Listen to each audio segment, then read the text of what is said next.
নমস্কার বন্ধুরা, welcome to cook with সোনালি। আমার আজকের রেসিপি হলো পনির দো পেঁয়াজা।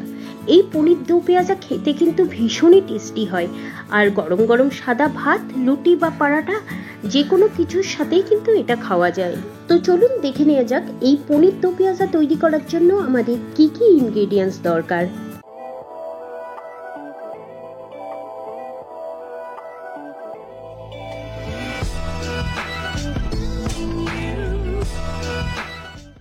এখানে আমি 200 গ্রাম পনিরকে কিউব সাইজ করে কেটে নিয়েছি, দুটো মিডিয়াম সাইজের টমেটোকে মিক্সিতে গ্রাইন্ড করে নিয়েছি, 1 টেবিল চামচ আদা রসুন বাটা, 8 থেকে 10টা কাজুকে ভিজিয়ে রেখে আমি সেটাকে পেস্ট করে নিয়েছি, দুটো মিডিয়াম সাইজের পেঁয়াজকে কিউব আকারে কেটে নিয়েছি, আর দুটো মিডিয়াম সাইজের পেঁয়াজকে কুচি করে কেটে নিয়েছি। এছাড়া যা যা লাগবে তা হলো স্বাদ মতো নুন, 1/2 টেবিল চামচ হলুদ গুঁড়ো, 1/2 টেবিল চামচ ধনের গুঁড়ো, 1/2 টেবিল চামচ জিরে গুঁড়ো, 1/2 টেবিল চামচ গরম মশলা, 1/2 টেবিল চামচ কাশ্মীরি লাল লঙ্কা গুঁড়ো, 1 টেবিল চামচ কসুরি মেথি, 4 থেকে 5 টেবিল চামচ তেল।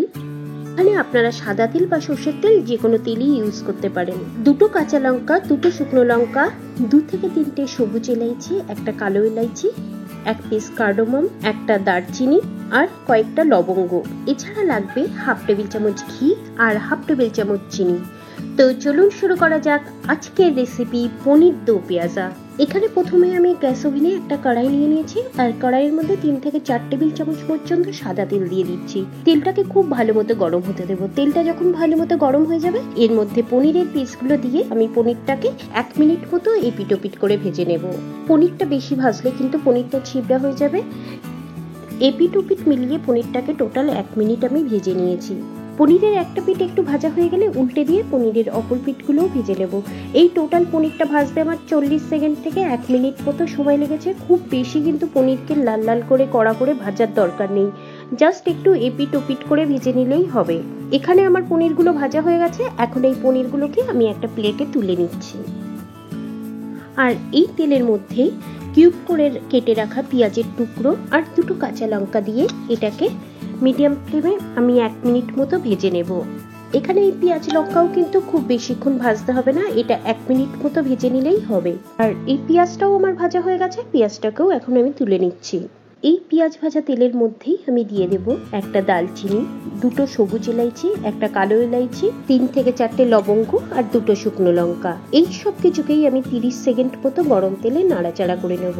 তেলের মধ্যে দিয়ে যখন গোটা মশলার একটা সুন্দর গন্ধ বের হবে, তখন আমি এর মধ্যে দিয়ে দেব পেঁয়াজ কুচিগুলো। পেঁয়াজটাকেও নাড়াচাড়া করে মিডিয়াম টু হাই ফ্লেমে লাল লাল করে ভেজে নেব। পেঁয়াজটা যখন সুন্দর করে লাল লাল করে ভাজা হয়ে যাবে, তখন আমি এর মধ্যে দিয়ে দেব 1 টেবিল চামচ আদা রসুন বাটা। আদা রসুনটাকেও পেঁয়াজের সাথে ভেজে নেব, যাতে আদা রসুনের কাঁচা গন্ধটা চলে যায়। আদা রসুনটাও যখন ভালো মতো ভাজা হয়ে যাবে, এর থেকে কাঁচা গন্ধটা চলে যাবে, তখন আমি এর মধ্যে দিয়ে দেব টমেটো পিউরি। আর টমেটোটাকেও খুব ভালো করে আদা রসুনের সাথে মিক্স করে নেব। এখন এর মধ্যে দিয়ে দেব স্বাদ মতো নুন, 1/2 টেবিল চামচ লাল লঙ্কার গুঁড়ো, 1/2 টেবিল চামচ জিরে গুঁড়ো, 1/2 টেবিল চামচ ধনে গুঁড়ো, 1/2 টেবিল চামচ হলুদ গুঁড়ো দিয়ে এই সব কিছুকে মশলার সাথে ভালো করে মিক্স করে নেব। মশলাটা যখন ভালো মতো কষা হয়ে যাবে, মশলা থেকে তেল বের হয়ে যাবে, তখন আমি এর মধ্যে দিয়ে দিচ্ছি 1/2 টেবিল চামচ চিনি। চিনিটা কিন্তু পুরোপুরি অপশনাল, আপনারা যদি না দিতে চান নাও দিতে পারেন। তবে যে কোনো রান্নায় যদি 1/2 টেবিল চামচ বা একটুখানি চিনি দিয়ে দেন, তাহলে কিন্তু সেই রান্নার টেস্টটা অনেক গুণ বেড়ে যায়। এখন খুব ভালো করে নাড়াচাড়া করেই এর মধ্যে দিয়ে দেব কাজুর পেস্ট। কাজুর পেস্টটাকেও খুব ভালো করে মিক্স করে নেব। এখন এই সব কিছুকে কভার করে 2 থেকে 3 মিনিট মতো লো ফ্লেমে আমি রান্না হতে দেব।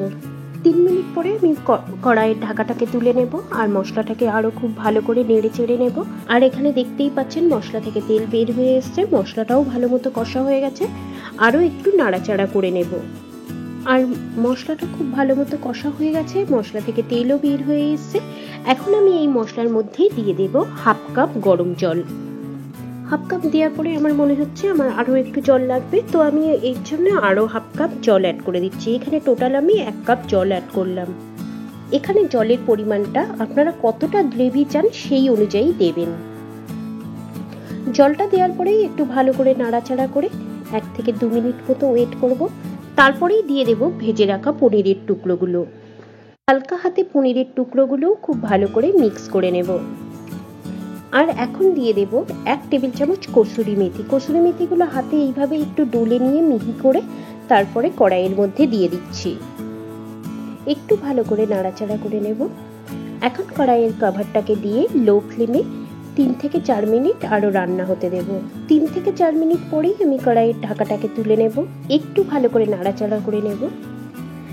এখন এর মধ্যে দিয়ে দেব 1/2 টেবিল চামচ ঘি, 1/2 টেবিল চামচ গরম মশলা আর ভেজে রাখা পেঁয়াজ আর লঙ্কা। এগুলোকে খুব ভালো করে মিক্স করে নেব। আর খুব ভালো করে মিক্স করার পরে আরো 1 মিনিট রান্না করে নিলেই রেডি হয়ে যাবে পনির দো পেঁয়াজা। এখানে কিন্তু আমি কোনো ক্রিম অ্যাড করিনি, আর এটা খেতে এমনি ভীষণ টেস্টি হয়। এখন আমি এই পনির দো পেঁয়াজাকে এখন একটা সার্ভিং ডিশে তুলে সার্ভ করব। এই পনির দো পেঁয়াজা খেতে কিন্তু ভীষণই টেস্টি হয়েছে, আর ফ্রাইড রাইস, রুটি, পরোটা, নান যে কোনো কিছুর সাথে আপনারা খান, এটা ভীষণ ভালো লাগবে। আপনারা আপনাদের বাড়িতে এই পনির দো পেঁয়াজা তৈরি করুন আর আপনাদের ফিডব্যাকটা আমার কমেন্ট সেকশনে দিয়ে দিন। নতুন নতুন টেস্টি রেসিপির আপডেট পেতে হলে আমার চ্যানেলটিকে সাবস্ক্রাইব করুন আর পাশে থাকা বেল আইকনটিকে ক্লিক করুন।